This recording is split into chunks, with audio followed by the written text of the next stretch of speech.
Hello and welcome to Construction Wolf.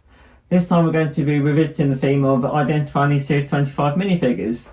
So there's been recent developments over the past few days, and in this video I'm going to look at the weights and describe my findings that I've made over the sort of past week since getting the minifigures. And then also we're going to look at the new QR codes as well and how they might affect identifying the figures and decide which one's the best way to go between the two. So what I've done is I bought 13 minifigures, as you might have seen from LEGO Store last week. And what I've done is I tried to pinpoint the different variables that can lead to variance that I found between minifigures. And so what I've done is I've measured the weights of all 13 empty boxes and then all 13 leaflets that come in the box. And then I looked at the duplicates I had and then weighed all the pieces that you get within the box to see where the variance lies. So let's take a look. So I started by measuring my duplicate harpies. I had 3 of them. I put all the Lego pieces, including all the spares, onto the scale to get a weight, as you can see there. And then that's the one I actually built, and then I didn't build the other 2, but for example still at 7.08. And if I just get all the pieces here onto the scale, that's all the pieces on the scale, and you can see it's 7.09, so virtually the same, just a 0.01 difference between that and then the other one. And then I have my third one here, which again was within 0.01 grams, so virtually identical in weight. Lego are very consistent with their pieces. I then had 2 more variables I could measure. So that was the actual boxes themselves. So I just measured all the boxes empty. I had 13 of those. And then I found there was a 0.21 gram variance between, range between all the boxes. So that's quite large, really, when you think about it. I think part of it could be, variation in the cardboard, but then a big part could be actual, you'll see the tabs here, there with the glue. That could, put a substantial sort of difference if the glue is inconsistently applied. So that's one of them. And then the other variable is actual little leaflets in the packet. So I've just put those on like so. Then I found there was a 0.05 gram range on those.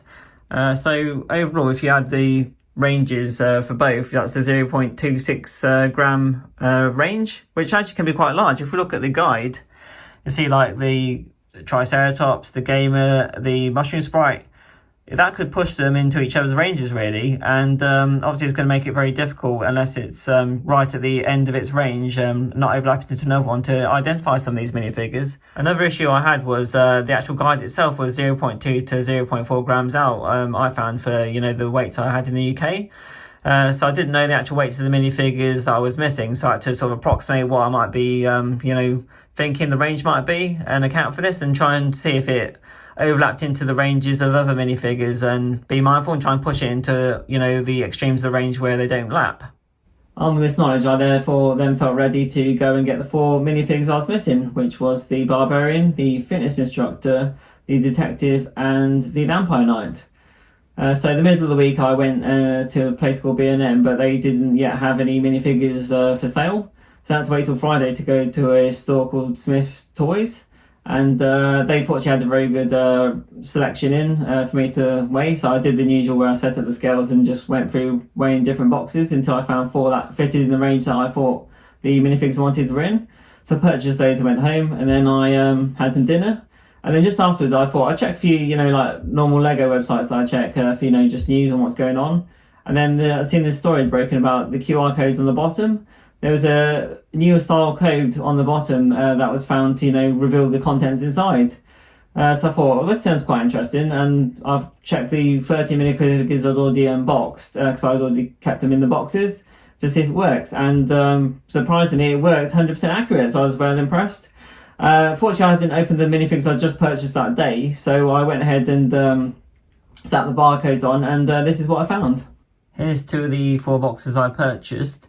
You'll see there's a difference in the older style QR codes, which are much smaller, and they have just the text, sort of horizontal way. Whereas the new QR codes, which you can potentially use to identify these minifigures, much larger. They have text going, both ways. That's just something to look out for. So that's the weights I got for these 2 minifigures. Unfortunately, I can't use the QR code on the Barbarian as it's the old style, but I'll show you now we can do the new style on the potential Knight. So you just get any sort of QR read. I always cover the barcode because it reads that sometimes back until it gets the QR code. This was just a case of angling it into the box. There we go. And you see we've generated the number here. And the important part is this section here to identify the minifigure, but also be mindful of this part here. Right, so Jay's Brickblog's been at it again, and now he's made the guide on QR codes. So it's quite useful, and you'll see here, this number we talked about here, so the S in there, that corresponds to where the minifigure was made. So S is actually made in Czechia in Europe, and that is sold, in sort of like Europe and the UK markets. And so that means that the bottom number here with the S in it corresponds to the minifigure. So that's this first part here.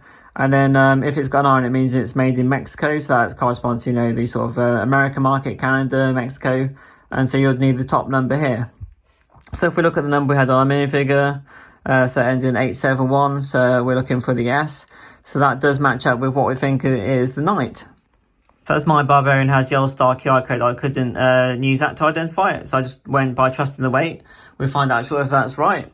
And then I thought I had the fitness instructor, but the QR code told me I had the runner. So they are very close, and you saw the weight variance could maybe knock them to each other. So that was wrong. And then also I thought I had the detective.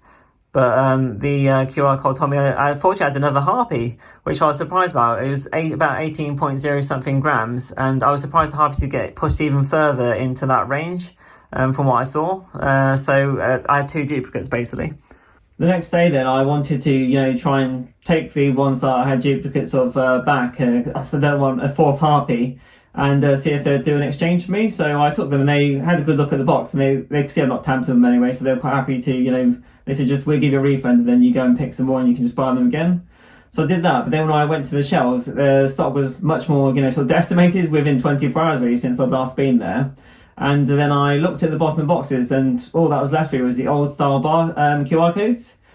So people must have caught on very quickly, seeing the news, and been into the stores and got what they wanted, and cleaned out all the ones they could identify. So I had to wait until on Monday of this week when I went back to BMN, and they actually fortunately had some minifigures in stock. So I quickly got the two more that I needed, and it was quite straightforward really. And then I've got them home here now. So let's take a look and see how this all pans out. It's the moment of truth then. So these two minifigures here on the left are the ones I just got this week, and I've just written the weights for people's interest, just for reference really. I went solely by the QR code to identify these. And then these two here, I went by weights originally, and it sort of tallied with the QR code on that one, as we talked about. And then it'd be a nice little surprise again to see if the weights can redeem themselves and actually get one right. So let's dive in. So first we've got what I think is the fitness instructor. You can see the weight there, just written on a scrap piece of paper. So let's dive in and have a look.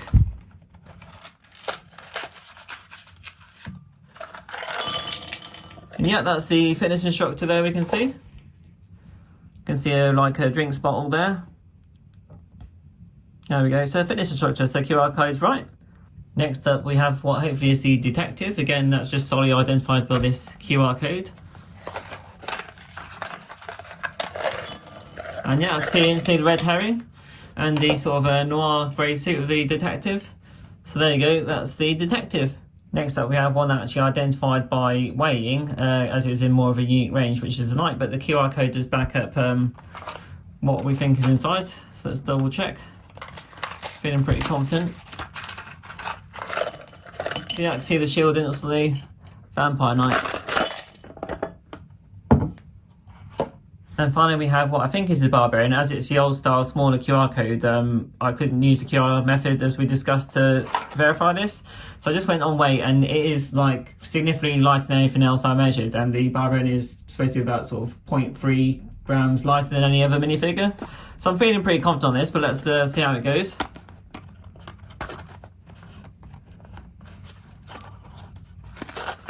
There we go, the moment of truth.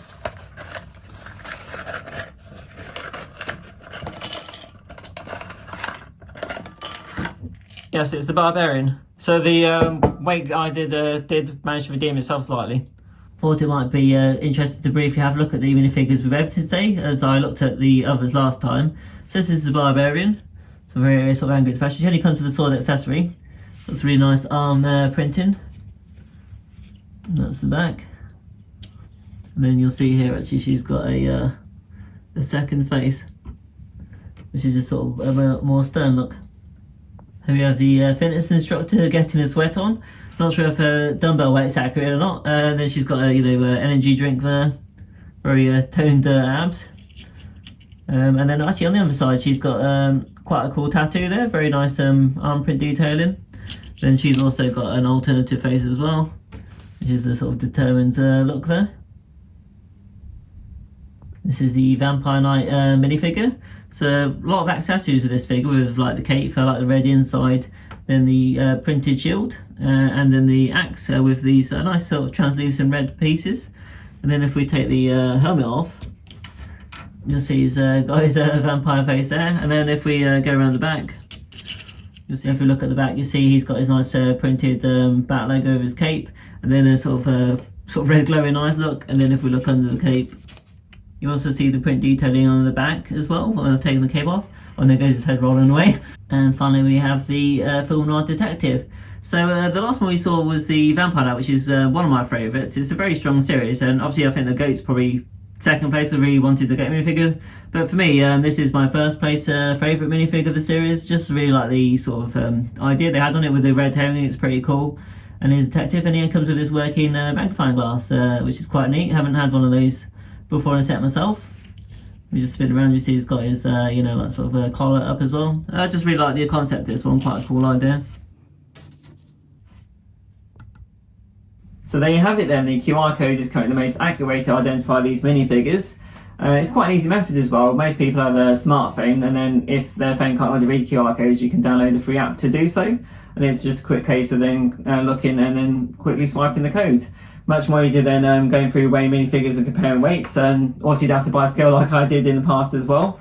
And as we discussed, the packaging can lead to a range of variance in the weight, which can overlap minifigures, so you're not entirely sure what you're getting, which is unfortunate. So it'll be interesting to see how things go forward. Funny enough, I went to a supermarket after buying my last minifigures and saw the Marvel season still there. And I'll put a picture up now, and you can see people have been rummaging around in there and opening packages to try and work out what's inside.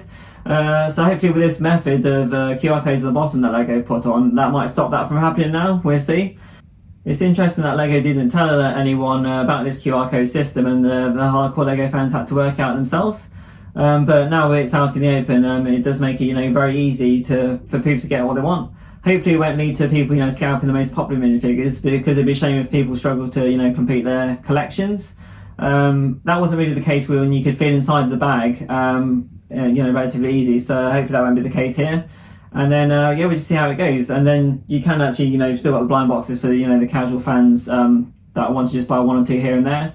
But I think it might actually possibly encourage people, if they find out about it, that's the thing, to buy the minifigures, because they can be sure of what they want to get and not take a chance. So we'll see how it all pans out. It's interesting developments, and hopefully you've enjoyed this video and found it useful. And if you could like and subscribe, that much appreciated.